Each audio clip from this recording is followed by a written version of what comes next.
एक जवळपास 61 जागांवर आघाडीवर आहेत. यासोबतच मनसे आणि शिवसेना हे 31 आणि 6 अशा 37 जागांवर त्यांच्या पिछाडीवर आहे. सरप्राइझिंगली काँग्रेस सुद्धा 10 जागांवर आघाडीवर आहे. याचप्रमाणे काँग्रेस कोल्हापूरमध्ये सुद्धा 10 जागांवर आघाडीवर आहे. याचा अर्थ सतेज पाटलांनी तिथं महाडिक आणि हसन मुश्रीफ यांना टफ फाईट दिलेली आहे. याचप्रमाणे मुंबईमध्ये ठाकरे बंधूंचं जे काही नॅरेटिव्ह होतं, मराठी माणसाचं अदानीच्या घशात मराठी मुंबई जाऊ द्यायची नाही, हे जे नॅरेटिव्ह होतं ते थोडंसं पिछाडीवर जाताना दिसत आहे आणि पोस्टल मतांमध्ये भाजपचा जो विकास आहे तो जिंकताना दिसत आहे. यासोबतच तुम्ही बघू शकता की ठाकरे सेना यांना सुद्धा 37 ठाकरे सेना आणि मनसे यांना मिळून 37 जागा मिळत आहे.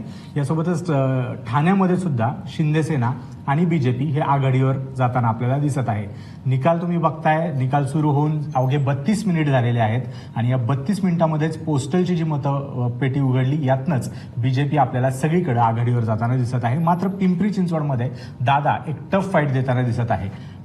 पिंपरी चिंचवडमध्ये लांडगे आणि जगताप यांच्या विरोधात जे काही दादांना फळी निर्माण करायची होती, भाजपचं तिथं मोठं काम होतं, पण याला